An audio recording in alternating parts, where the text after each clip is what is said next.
6 मई 2020 कांग्रेस के पूर्व अध्यक्ष राहुल गांधी इन दिनों कोरोना और उससे बिगड़ी अर्थव्यवस्था को लेकर विश्व के प्रसिद्ध अर्थशास्त्रियों से बातचीत कर रहे हैं ताकि कोई रास्ता निकले, कोई रास्ता सूझे। इसी कड़ी में उन्होंने नोबेल पुरस्कार विजेता अर्थशास्त्री अभिजीत बैनर्जी से बात की। आगे सुनिए इन दोनों की बातचीत। अभिजीत बैनर्जी से राहुल गांधी ने पहला सवाल किया। सवाल ये था कि तो जो कुछ अहम बातें जिन पर मैं आपके साथ चर्चा करना चाहता हूं, उनमें से एक है कोविड-19 और दूसरी है लॉकडाउन का असर और इससे गरीब लोगों की आर्थिक तबाही। हम इसे कैसे देखें? भारत में कुछ समय से एक पॉलिसी फ्रेमवर्क है, खासतौर से जब हम यूपीए में थे तो हम गरीब लोगों को एक मौका देते थे, मसलन मनरेगा, भोजन का अधिकार आदि। और अब ये बहुत सारा जो काम हुआ था उसे दरकिनार किया जा रहा है क्योंकि महामारी बीच में आ गई है और लाखों लाखों लोग गरीबी में ढहते जा रहे हैं। ये बहुत बड़ी बात है। इसके बारे में क्या किया जाए? डॉक्टर अभिजीत बैनर्जी ने इस सवाल का जवाब देते हुए कहा कि मेरी नज़र में ये दो अलग बातें हैं। एक तरह से मैं सोचता हूं कि असली समस्या जो तुरंत है वो ये कि यूपीए ने जो अच्छी नीतियां बनाई थीं वो इस समय नाकाफी हैं।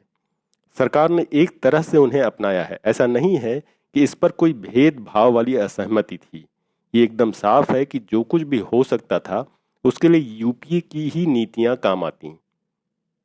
मुश्किल काम ये है कि आखिर उन लोगों के लिए क्या किया जाए जो इन नीतियों या इन योजनाओं का हिस्सा नहीं है। और ऐसे बहुत से लोग हैं, खास तौर से प्रवासी मजदूर। यूपीए शासन के आखिरी साल में जो योजना लाई गई थी कि आधार को देश भर में लागू किया जाए और इसका इस्तेमाल पीडीएस और दूसरी योजनाओं के लिए किया जाए। आधार से जुड़े लाभ आपको मिलेंगे, आप कहीं भी हों। इस योजना को इस समय लागू करने की सबसे बड़ी जरूरत है। अगर हम पीछे मुड़कर देखें तो इससे बहुत सारे लोगों को मुसीबत से बचाया जा सकता था। अगर ऐसा होता तो लोग स्थानीय राशन की दुकान पर जाते और अपना आधार कार्ड दिखाकर कहते कि मैं पीडीएस का लाभार्थी हूं। मसलन भले ही मैं मालदा या दरभंगा या कहीं का भी रहने वाला हूं, लेकिन मैं मुंबई में इसका फायदा ले सकता हूं। भले ही मेरा परिवार मालदा या दरभंगा में रहता हो, लेकिन यहां मेरा दावा है। और ऐसा नहीं हुआ तो इसका अर्थ यही है कि बहुत से लोगों के लिए कोई सिस्टम ही नहीं है। वो मनरेगा के भी पात्र नहीं रहे क्योंकि मुंबई में तो मनरेगा है नहीं, और पीडीएस का भी हिस्सा नहीं बन पाए क्योंकि वो स्थानीय निवासी नहीं है। दरअसल समस्या ये है कि कल्याणकारी योजनाओं का ढांचा बनाते वक्त सोच ये थी कि अगर कोई अपने मूल स्थान पर नहीं है तो मान लिया गया कि वो काम कर रहा है और उसे आमदनी हो रही है, और इसी वजह से ये सिस्टम धराशायी हो गया। इसके बाद सवाल है गरीबी का। मुझे नहीं पता कि अगर अर्थव्यवस्था सुधरती भी है तो इसका गरीबी पर कोई टिकाऊ असर होगा। बड़ी चिंता तो ये है कि क्या अर्थव्यवस्था उभरेगी, और ख़ास तौर से जिस तरह से ये बीमारी समय ले रही है और जो प्रक्रियाएं अपनाई जा रही हैं उसमें। मेरा मानना है कि हमें आशावादी होना चाहिए और देश की आर्थिक स्थिति सुधरेगी, बस ये है कि सही फैसले लिए जाएं। इस पर राहुल गांधी ने अगला सवाल किया कि लेकिन इसमें से अधिकतर को छोटे और मझोले उद्योगों और कारोबारों में काम मिलता है। इन्हीं उद्योगों और कारोबारों के सामने नकदी की समस्या है। इनमें से बहुत से काम धंधे इस संकट में दिवालिया हो सकते हैं। ऐसे में इन काम धंधों के आर्थिक नुकसान का इनसे सीधा संबंध है क्योंकि इन्हीं में से कारोबार इन लोगों को रोजगार और नौकरी देते हैं। इस सवाल का जवाब देते हुए डॉक्टर अभिजीत बनर्जी ने कहा कि यही वजह है कि हम जैसे लोग कहते हैं कि प्रोत्साहन पैकेज दिया जाए। अमेरिका यही कर रहा है, जापान से लेकर यूरोप यही कर रहे हैं। हमने अभी तक इस बारे में कोई फैसला नहीं किया है। हम अभी भी सिर्फ जीडीपी के 1% की बात कर रहे हैं। अमेरिका ने जीडीपी के 10% के बराबर पैकेज दिया है। मुझे लगता है कि हमें एमएसएमई सेक्टर के लिए हम ये आसानी से कर सकते हैं, और वो सही भी होगा कि हम कुछ समय के लिए कर्ज वसूली पर रोक लगा सकते हैं। हम इससे ज़्यादा भी कर सकते हैं। हम ये भी कह सकते हैं कि इस तिमाही के कर्ज की अदायगी रद्द कर दी गई है और सरकार इसका भुगतान करेगी। तो आप इससे ज़्यादा भी कर सकते हैं। सिर्फ कर्ज की अदायगी को आगे पीछे करने के बजाय इसे माफ़ ही कर दिया जाना सही रहेगा। लेकिन इससे भी आगे ये साफ नहीं है कि क्या सिर्फ एमएसएमई को ही लक्ष्य बनाना सही रहेगा? जरूरत तो मांग बढ़ाने की है। लोगों के हाथ में पैसा होना चाहिए ताकि वे खरीदारी कर सकें, स्टोर्स में जाएं, कंज्यूमर गुड्स खरीदें। एमएसएमई के काफी उत्पाद हैं जिन्हें लोग खरीदते हैं लेकिन वे खरीद नहीं रहे हैं।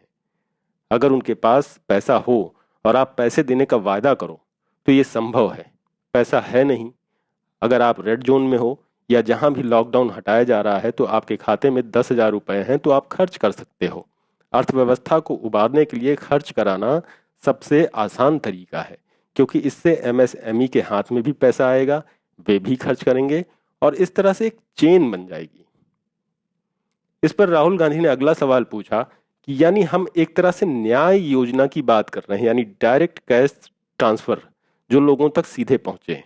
डॉक्टर अभिजीत बनर्जी ने जवाब दिया, बिल्कुल, ये सिर्फ गरीबों के लिए ही हो इस पर बहस हो सकती है, मैं तो बड़ी बात कह रहा हूं। मेरा मानना है कि टारगेटिंग ही सबसे अहम होगी। आप एक झमेले के बीच लक्ष्य तय कर रहे हो। ऐसे भी लोग होंगे जिनकी दुकान 6 हफ्तों से बंद है और वो गरीब हो गया है। मुझे नहीं पता कि ऐसे लोगों की पहचान कैसे होगी। मैं तो कहूंगा कि की आबादी के निचले 60% को लक्ष्य मानकर उन्हें पैसे देने चाहिए। इससे कुछ बुरा नहीं होगा। हम उन्हें पैसा देंगे, उन्हें जरूरत है, वे खर्च करेंगे, इसका एक प्रभावी असर होगा। मैं आपके मुकाबले इसमें कुछ और आक्रामकता चाहता हूं। मैं चाहता हूं कि पैसा गरीबों से आगे जाकर और भी लोगों को दिया जाए। इस पर राहुल गांधी ने आगे पूछा कि तो आप लोगों की बड़े पैमाने पर ग्रुपिंग की बात कर रहे हैं सीधे सीधे, यानी जितनी जल्दी संभव हो मांग को बढ़ाना चाहिए। डॉक्टर अभिजीत बनर्जी ने जवाब दिया, बिल्कुल, मैं यही कह रहा हूं। संकट से पहले से मैं यही कह रहा हूं कि मांग की समस्या हमारे सामने है और अब तो ये और बड़ी समस्या हो गई है क्योंकि ये असाधारण है। मेरे पास पैसा नहीं है, मैं खरीदारी नहीं करूंगा क्योंकि मेरी तो दुकान बंद हो चुकी है और मेरी दुकान बंद हो चुकी है तो मैं आपसे भी कुछ नहीं खरीदूंगा।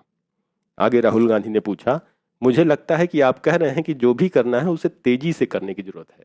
जितना जल्दी कर पाएंगे उतना ही ये प्रभावी होगा, यानी हर सेकंड जो जा रहा है वो नुकसान को और बढ़ा रहा है। डॉक्टर अभिजीत बनर्जी ने जवाब दिया, आप बिल्कुल सही कह रहे हैं। मैं नहीं चाहता कि हम मदद से पहले हर किसी की योग्यता देखें कि वो पात्र है या नहीं है। मैं मानता हूं कि हम सप्लाई और डिमांड की एक बेमेल चेन खड़ी कर लेंगे, क्योंकि पैसा तो हमने दे दिया है लेकिन रेड जोन में होने के कारण रिटेल सेक्टर तो बंद है। इसलिए हमें बेहतर ढंग से सोचना होगा कि जब आप खरीदारी के लिए बाहर जाएं तभी आपको पैसा मिले, ना कि पहले से। या फिर सरकार वादा करे कि आप परेशान ना हो, आपको पैसा मिलेगा और भूखे मरने की नौबत नहीं आएगी, ताकि आपके पास कुछ बचत रह सके। अगर लोगों को यह भरोसा दिया जाए कि 2 महीने या जब तक लॉकडाउन है उनके हाथ में पैसा रहेगा तो वो परेशान नहीं होंगे और खर्च करना चाहेंगे। इनमें से कुछ के पास अपनी बचत होगी, इसलिए जल्दीबाजी करना भी ठीक नहीं होगा, क्योंकि अभी तो सप्लाई ही नहीं है। ऐसे में पैसा दे भी दें तो वो बेकार होगा, महंगाई अलग बढ़ेगी। इस अनुरोध के साथ हाँ, जल्दी फैसला लेना होगा। इस पर राहुल गांधी ने आगे सवाल पूछा, यानी लॉकडाउन से जितना जल्दी बाहर आ जाएं वो बेहतर होगा। इसके लिए एक रणनीति की जरूरत होगी। इसके लिए कुछ आर्थिक गतिविधियां शुरू करनी होंगी, नहीं तो पैसा भी बेकार साबित होगा। डॉक्टर अभिजीत बनर्जी ने जवाब दिया, लॉकडाउन से जितना जल्दी बाहर आएं ये सब बीमारी पर निर्भर करता है। अगर बहुत सारे लोग बीमार हो रहे हैं तो लॉकडाउन कैसे खत्म होगा? आप ठीक कह रहे हैं कि हमें बीमारी की रफ्तार को काबू करना होगा और इस पर नजर रखनी होगी। आगे राहुल गांधी ने सवाल किया, भारत के संबंध में जो दूसरी अहम बात है वो है भोजन का मुद्दा और इसके स्केल की बात। बेशुमार लोग ऐसे हैं जिनके पास राशन कार्ड नहीं है। एक तर्क ये है कि गोदामों में जो कुछ भरा हुआ है उसे लोगों को दे दिया जाए, क्योंकि फसल का मौसम है और नई फसल से ये गोदाम फिर से भर जाएंगे। तो इस पर आक्रामकता के साथ आगे बढ़ने की जरूरत है। डॉक्टर अभिजीत बनर्जी ने जवाब दिया, दरअसल मैंने रघुराम राजन और अमर्त्य सेन ने एक पेपर लिखा था। इसमें यही बात कही थी कि जिसको भी जरूरत हो उसे अस्थायी राशन कार्ड दे दिया जाए। असल में दूसरे राशन कार्ड के अलग ही कर दिया जाए, सिर्फ अस्थायी राशन कार्ड को ही मान्यता दी जाए। जिसको भी चाहिए उसे ये मिल जाए। शुरू में 3 महीने के लिए और इसके बाद जरूरत हो तो रिन्यू कर दिया जाए और इसके आधार पर राशन दिया जाए। जो भी मांगने आए उसे राशन कार्ड दे दो और इसे बेनिफिट ट्रांसफर का आधार बना लो। मुझे लगता है कि हमारे पास पर्याप्त भंडार है और हम काफी समय तक इस योजना को चला सकते हैं। रबी की फसल अच्छी हुई तो बहुत सा अनाज यानी गेहूं और चावल हमारे पास है। कम से कम हम गेहूं और चावल तो दे ही सकते हैं। मुझे नहीं पता है कि हमारे पास पर्याप्त मात्रा में दाल है या नहीं है, लेकिन मुझे लगता है कि सरकार दाल का भी वादा करे, खाने के तेल की भी व्यवस्था हो। लेकिन हाँ, इसके लिए हमें अस्थायी राशन कार्ड हर किसी को जारी करने चाहिए। आगे राहुल गांधी ने पूछा कि सरकार को पैकेज में और क्या क्या करना चाहिए। हमने छोटे और मझोले उद्योगों की बात की, प्रवासी मजदूरों की बात की, भोजन की बात की। इसके अलावा और क्या हो सकता है जो आप सोचते हैं कि सरकार को करना चाहिए? डॉक्टर अभिजीत बनर्जी ने जवाब दिया, आखिरी बात इसमें ये होगी कि हम उन लोगों तक पैसा पहुंचाएं जिन्हें मशीनरी याद की जरूरत है। हम असल में लोगों तक पैसा नहीं पहुंचा सकते। जिन लोगों के जनधन खाते हैं उन्हें तो पैसा मिल जाएगा, लेकिन बहुत से लोगों के खाते नहीं हैं। खास तौर से प्रवासी मजदूरों के पास तो ऐसा नहीं है। हमें आबादी के उस बड़े हिस्से के बारे में सोचना होगा जिनकी पहुंच इस सब तक नहीं है। ऐसे में सही कदम होगा कि हम राज्य सरकारों को पैसा दें जो अपनी योजनाओं के जरिए लोगों तक पहुंचें। इसमें एनजीओ की मदद ली जा सकती है। मुझे लगता है कि हमें कुछ पैसा इस मद में भी रखना होगा कि वो गलत लोगों तक पहुंच गया या इधर उधर हो गया। लेकिन अगर पैसा हाथ में ही रखा रहा, यानी हम कुछ करना ही नहीं चाहते, तो ये एक बहुत बड़ी गड़बड़ हो जाएगी। आगे राहुल गांधी ने पूछा कि केंद्रीकरण और विकेंद्रीकरण के बीच संतुलन का भी मुद्दा है। हर राज्य की अपनी दिक्कतें हैं और अपनी खूबियां हैं। केरल एकदम अलग तरीके से हालात संभाल रहा है, तो यूपी का तरीका एकदम अलग है, लेकिन केंद्र सरकार को एक खास भूमिका निभानी है। लेकिन इन दोनों विचारों को लेकर ही मुझे कुछ तनाव दिखता है। डॉक्टर अभिजीत बनर्जी ने जवाब दिया कि आप बिल्कुल सही कह रहे हैं कि तनाव है, और प्रवासी मजदूरों के पलायन का मुद्दा सिर्फ राज्य सरकारें नहीं संभाल सकती। ये थोड़ा अजीब है कि इस मोर्चे को इतना द्विपक्षीय बनाकर देखा जा रहा है। मुझे लगता है कि ये एक समस्या है। यहाँ पर आप विकेंद्रीकरण नहीं करना चाहते क्योंकि आप सूचनाओं को साझा करना चाहते हो। अगर आबादी का ये हिस्सा संक्रमित है तो आप नहीं चाहोगे कि वो देश भर में घूमता फिरे। मुझे लगता है कि लोगों को जिस स्थान से ट्रेन में चढ़ाया जा रहा है उनके टेस्ट वहीं पर होने चाहिए। ये एक केंद्रीय प्रश्न है और इसका जवाब सिर्फ केंद्र सरकार के पास है। मिसाल के तौर पर यूपी सरकार को साफ बता दो कि आप अपने यहाँ के मजदूरों को घर नहीं ला सकते। यानी अगर मजदूर मुंबई में हैं तो ये महाराष्ट्र सरकार की या फिर मुंबई शहर की म्युनिसिपैलिटी की समस्या है और केंद्र सरकार इसका हल नहीं निकाल सकती।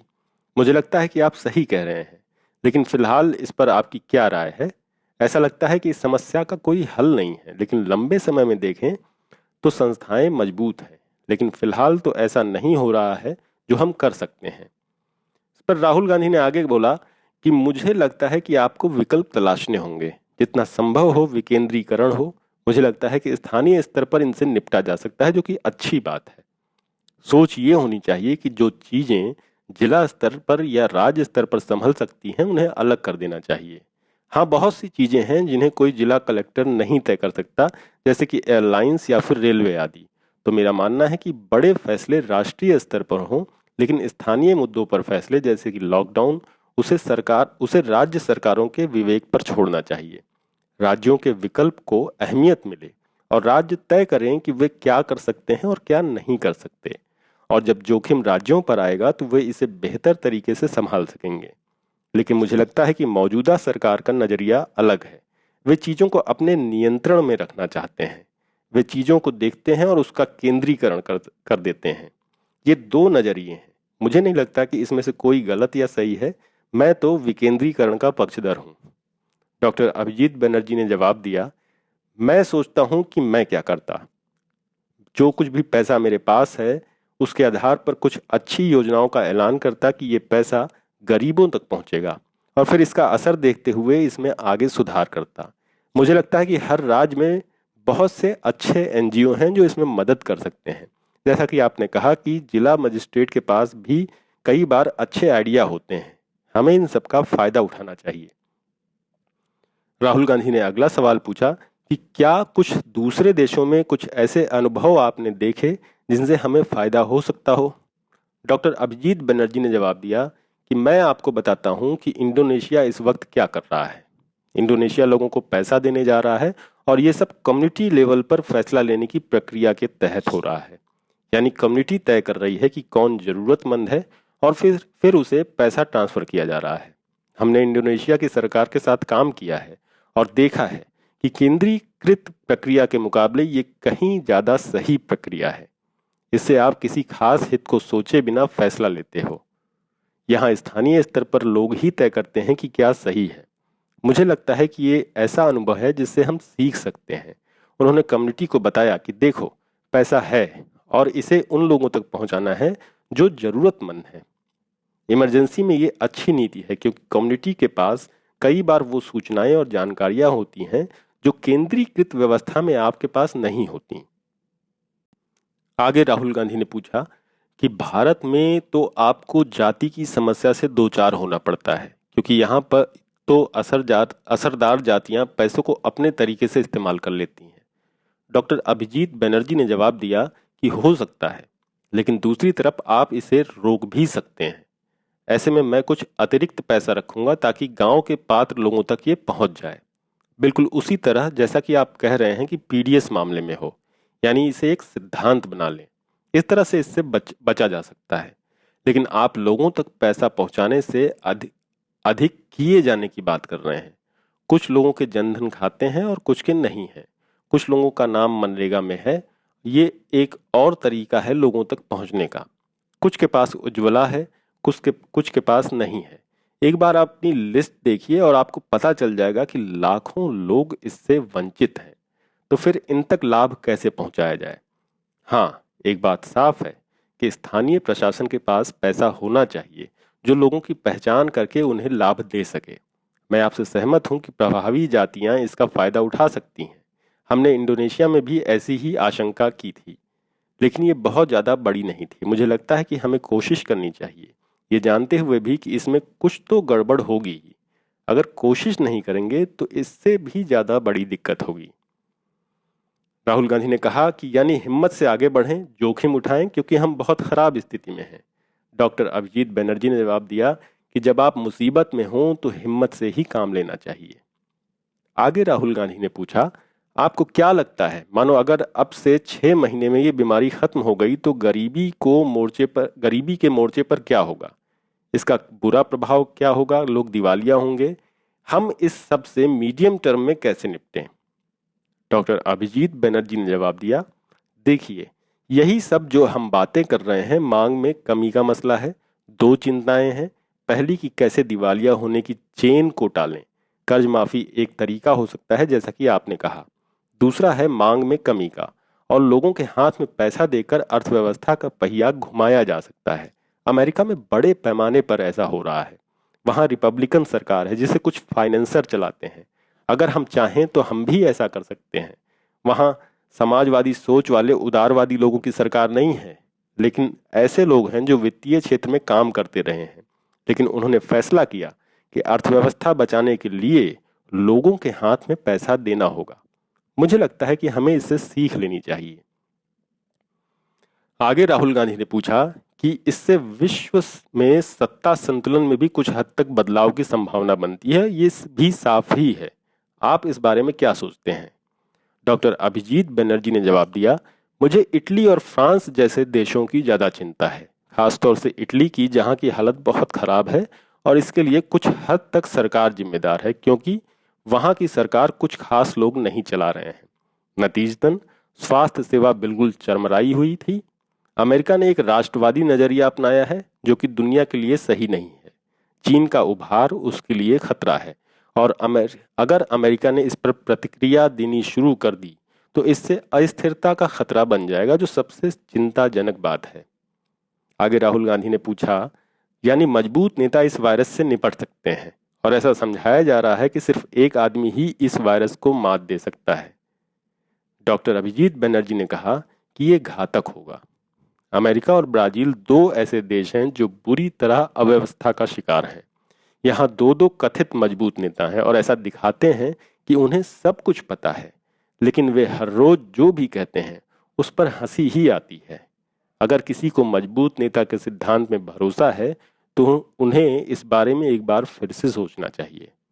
यहीं पर राहुल गांधी और डॉक्टर अभिजीत बनर्जी की बात खत्म हो गई।